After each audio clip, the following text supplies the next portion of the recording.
Hello, I'm Kelly McFarland, and you're listening to Diplomatic Immunity from the Institute for the Study of Diplomacy at Georgetown University. Welcome to the 5th episode of our 7th season of Diplomatic Immunity, where we've been taking a look at the effects of foreign policy on the 2024 presidential election. With voting done and Donald Trump declared the winner, we're looking ahead to what Trump's term in office could mean for American engagement, alliances, and diplomacy. Trump's return to office may signal a shift to a more unilateral, America First approach and a reevaluation of our partners and alliances abroad. The Biden to Trump transition period will be crucial in understanding how U.S. diplomatic strategy will evolve over the next 4 years, and how sharply it might depart from President Biden's administration. In this episode, we speak with Dr. Lindsay Chervinsky about what the presidential transition looks like now and throughout history, and the effects the presidential transition will have on the foreign policy and national security apparatus of the United States. My friends, I want to talk to you today very simply about government. I also believe that events in Iraq have reminded America of the need to use diplomacy. This is not a time to undercut our diplomats. I'm delighted to be joined by Dr. Lindsay Chervinsky. She is a presidential historian and executive director of the George Washington Presidential Library. Her research focuses on the development of political institutions and political culture in the early republic. Her first book, The Cabinet, George Washington and the Creation of an American Institution, was published in April 2020. Her latest book, Making the Presidency, John Adams and the Precedents that Forged the Republic, was published in September of this year. You can find the links in our show notes. Her work has also appeared in the Wall Street Journal, the Daily Beast, Time Magazine, and the Washington Post. Let's listen in on the conversation.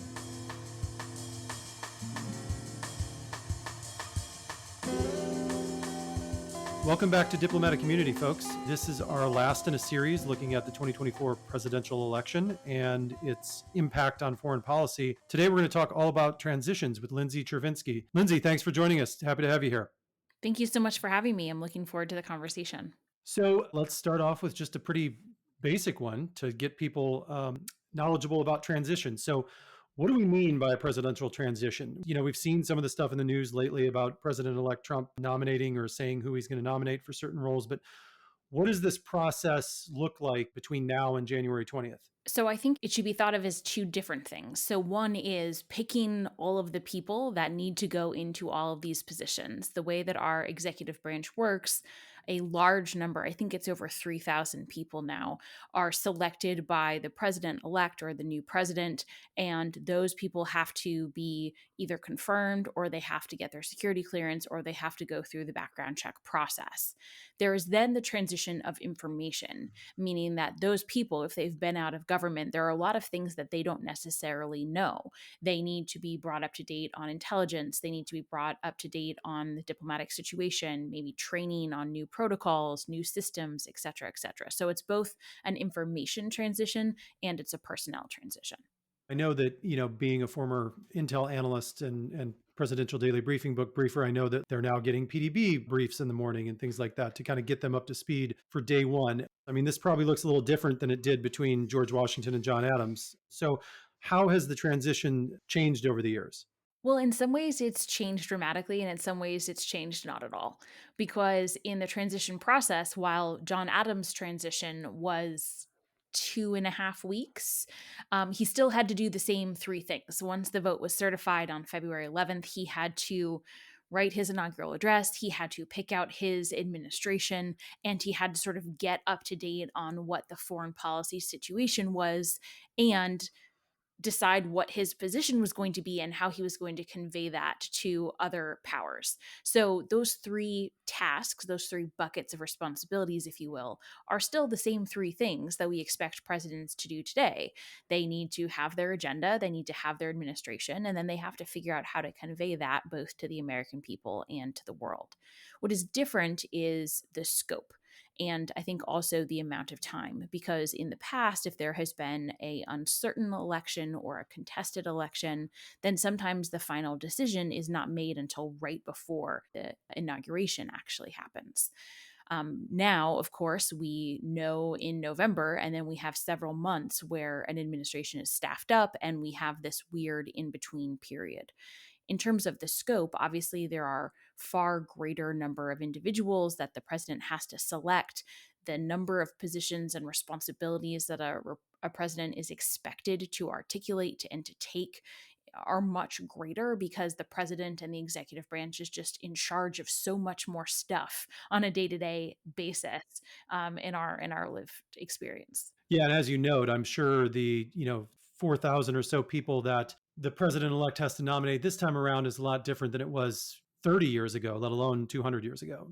Are there any like actual formal mechanisms that like come into play here, or are there just norms out there that are sort of acted through over this course of this process? So there are both. There is a formal mechanism starting in 1963. It was the first time Congress passed a Presidential Transition Act that started to make this process a little bit more regimented, understanding that if you didn't have any preparation for the transition period, that was going to make a president elect weaker because they were not going to have enough people in place, they were not going to have staff in place, and they were going to be starting from square one. Because generally, the American people are uncomfortable with the concept of measuring the drapes before you actually win. So you're not supposed to put together a team until you've actually won the election. But a lot of legislators and people in positions of authority recognize that you can't actually start at the election or you're going to be way behind. So this Transition Act started to set up funds and office space for transition teams to come together. It started to articulate when that process should begin, when intelligence briefings should begin, when security background checks should begin. And over the last 6 decades, Congress has amended that Presidential Transition Act. So now we have a process where the official transition starts once one of the candidates has conceded that they no longer are in the running, or the General Services Administration starts that process, usually when there is a majority of news outlets that have certified that there is, in fact, a winner. And so now we have an official process. However, many of these mechanisms are kind of toothless, and it's very hard to actually enforce them. And so it still does depend a great deal on norms and precedents and customs and an expectation that people are going to be operating in good faith in these positions. So obviously the transition in 2020, 2021 was different than in the past because of January 6th and an unwillingness to work with the incoming Biden administration. So for all intents and purposes, it seemed like the transition between the Obama administration and the first Trump administration was the norm. And it seems like that's been offered up and is taking place this time around between the Biden administration and the Trump administration as well. Looking back at 2020, 2021, and even 2016, 2017, in the way that Trump and his team, handled the first transition, do we think there's lessons that we can take away? And does it look like the Trump team is going about things differently this time around, even from 2016, 2017? Yeah, I think that there are several takeaways. One of the challenges with the 2016 2017 transition is that the Trump administration or the Trump campaign did have a transition team in place that were working with the Obama administration and ready to go. And then Trump fired them shortly after winning. And so they had to start from scratch on that transition team, which again set back that whole process, meaning it set back the security checks, it set back the personnel that they had in place, it set back the planning they had in place. This time around, so far, Trump has not made any changes in terms of his transition team personnel. However, the team was very late to sign the legal agreements with the government that sort of started the flow of funding, started the process of background checks, started the process of vetting people. Now, thus far, it seems like the president elect Trump administration is complying with that process, but it has been delayed because they were slow to sign that paperwork. I think the biggest lesson that we have to take from the 2020 to 2021 process is that it is not fair to expect political candidates, or excuse me, it is not fair to expect political appointees to certify processes that are not necessarily in their best interest. So the transition in particular in 21 was slowed because the administrator at the General Services Administration was a political appointee and didn't want to risk her political future by certifying that President Trump had lost re-election. And so that delayed the process by which this transition can begin. So I think the takeaway is that a lot of this certification needs to be as apolitical as possible, such that it doesn't require people to act with goodwill. But to that point, technically, though, we haven't done anything to fix that, right? I mean, we have someone in place at the GSA now who's not worried about that, but in 4 years we could face the same issue again potentially. There's obvious connections to foreign policy and national security with a transition. You mentioned security clearances. As a reminder, there's like 4,000 positions. Now, not all of them are in foreign policy and national security, but it's not just the Secretary of State. It's like a lot of these very important national security roles that have to be picked too. So, the longer it takes to get moving, the slower people get security clearances. If you're working at the NSC or the State Department and don't have security clearances, you really can't do anything. So, how does this affect national security beyond things like that? And from your historical point of view as well, are there instances in the past that we've seen that these things have kind of affected the first few months of a president's administration? I think back to Kennedy and the Bay of Pigs happening very early on in his administration. Yeah, it's hugely important. I mean, I don't have to probably tell your listeners that most of the day to day work of places like the Department of Defense, Department of State, other national security departments gets done below the secretary level. I mean, a lot of the information that is processed, a lot of the personnel decisions, a lot of the regular decision making does not reach the secretary level by design because that would be woefully inefficient. And so, if you have those undersecretary positions vacant, if you have those sort of, second and third tier positions vacant, it is going to grind those departments to a halt.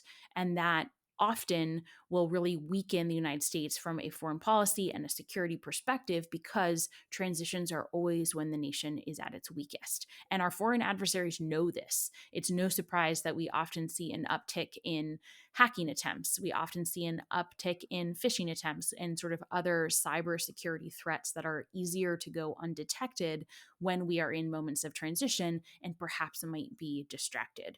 Now, in the past, obviously cybersecurity wasn't necessarily a thing in the same way, Right. but that understanding that the transition period was a moment of weakness was one that Americans were acutely aware of. And that showed up during things like the Civil War. In 1860, there were attempts by people who were in Buchanan's cabinet. So Buchanan was the outgoing president. Many members of his cabinet were sympathetic to the Confederacy, if not outright joined the Confederacy later. And there was an attempt to try and basically hand over federal bases, to hand over federal ammunitions to the South in that interim period, recognizing that no one really was in charge. And this was largely stymied by the efforts of a couple of people, including Edwin Stanton. I mean, it was a demonstration of just how weak the country was. Similarly, the other big transition that's generally seen as a huge weak point was in 1932, when the country was going through the horrific Great Depression and had been quite explicit in its interest to bring in Franklin Roosevelt and the New Deal that he was promising. And yet there was this very lengthy transition where nothing happened and the country continued to deteriorate. So now that was more of a domestic threat than it was a foreign policy threat. But there has been a longstanding recognition that this window offers an opportunity for those who wish us poorly to get up to no good. Wasn't the new law passed in 33 that sped up the inauguration from March to January? Yeah, absolutely. I think it had been sort of on the minds of people for a while, but that was the straw that broke the camel's back, and it led to the 22nd Amendment. Yeah, I mean, it's crazy to think back that we had, an extra 2 months of transition time prior to 1933. And just, 2 months of a lame duck administration is bad enough, let alone 4 months. That period made sense when it took 4 weeks at least for news to get from Maine to Georgia in the 1790s, and when people had to make arrangements to leave their farm for months at a time and then had to travel to the capital. And so, like, it makes sense when you think about what the structure of politics was like when the system was designed. But even today, our 2 month system, I think a lot of other nations look at it and they're like, what are you doing? Why do you have this really lengthy transition time when very little can actually get done?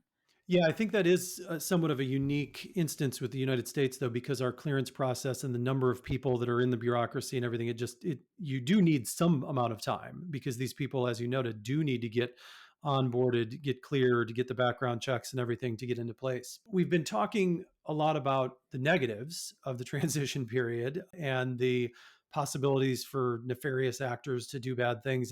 Are there instances where we look back and we're like, oh, that's a textbook case study of how it should be done? Most people who are familiar with the last several transitions say that the Bush to Obama transition is really the gold standard that we want to replicate. And this was largely because Bush had really felt that his shortened transition had put him had started him on the wrong foot and had led to 9/11. And so he was determined that there would be nothing that would get in the way of Obama coming in with all the information that he needed to come in with a really strong hand. And so that is generally considered to be the goal and the model for all transitions, and was what Obama was quite determined to offer to Trump in 2016. He instructed his staff to cooperate and participate, no obstacles in their way, no pranks about, taking all the staples out of the stapler is an Yeah. example that used to be done, or removing like the T key on your keyboard or something like that. So no pranks, no obstacles.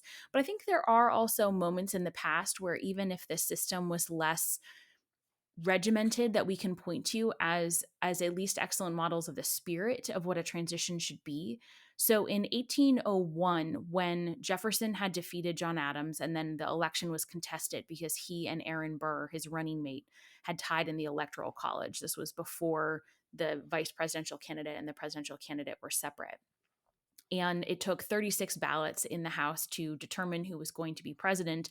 And in that time, Adams stayed out of the process, recognizing that the president did not have a constitutional role.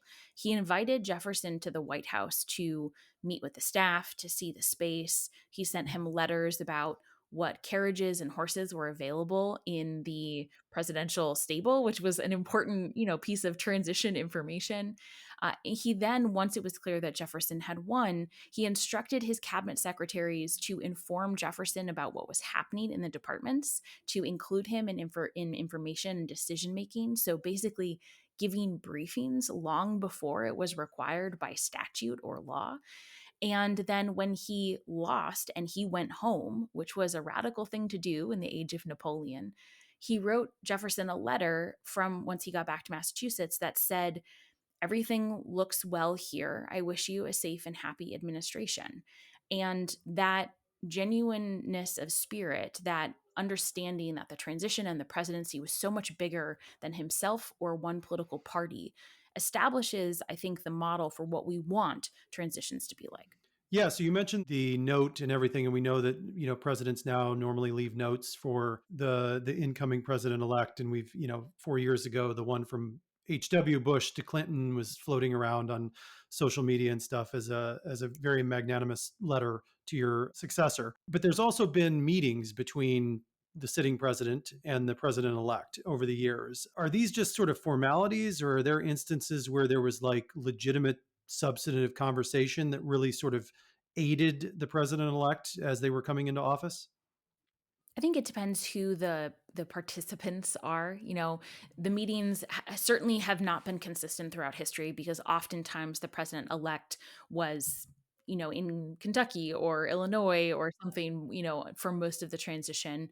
And then oftentimes it didn't necessarily make sense for there to be a meeting. But there have been examples where it was really quite important.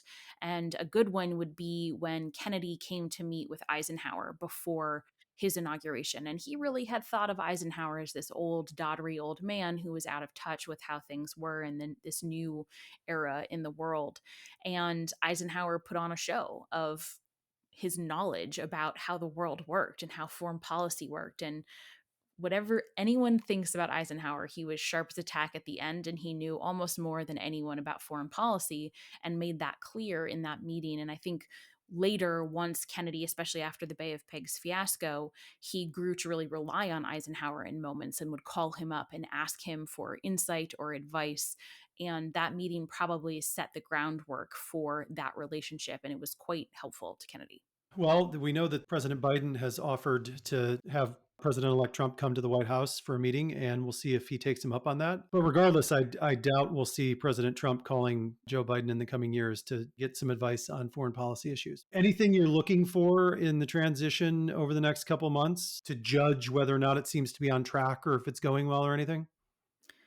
Well, one of the things that Obama did for Trump, and then it didn't go well and Biden has attempted to put back in place is Obama had put in place a pandemic response team, recognizing that a global pandemic was one of the threats that they could see coming. And Trump disbanded that when he was in office for his first term. And so Biden has obviously stood that back up again, both because he was grappling with a pandemic when he came into office, but recognizing that we are increasingly interconnected as a global community, and the likelihood of that being the last pandemic is relatively slim. So I will be interested to see if efforts like that, wargaming scenarios, usually there are tabletop games that are played among the people that are outgoing and the people that are incoming, if that type of cooperation is demonstrated. Typically, presidents encourage that, but even if President Trump didn't do so, it will be interesting to see if his appointees are interested in seeking out that type of institutional knowledge. I would hope so, because it doesn't necessarily mean they have to agree with policy, but being armed with knowledge is always a good thing. Yeah. And definitely that, seeing how things could potentially play out, how the interagency works, if you're new to that, all those kind of things go into that. So that would be good. We'll keep an eye out for that kind of thing. All right. Lindsay, thank you so much for joining us. This has been informative. I really appreciate it. Thank you so much for having me. I appreciate it. Thank you again to Lindsay for her time and thoughts, and thank you for listening to this episode of Diplomatic Immunity. This show is produced by Freddie Mallinson and Theo Malhotra. Thank you to the Carnegie Corporation of New York for their support for this podcast. Be sure to check out any episodes you may have missed via our website. Please rate, review, and follow this podcast wherever you listen, and tell your friends and colleagues to come find us on Apple Podcasts, Spotify, or anywhere else they listen. Follow us on Twitter @GU Diplomacy and visit our website, isd.georgetown.edu, to learn more about our work. I'm Kelly McFarland. Until we meet again.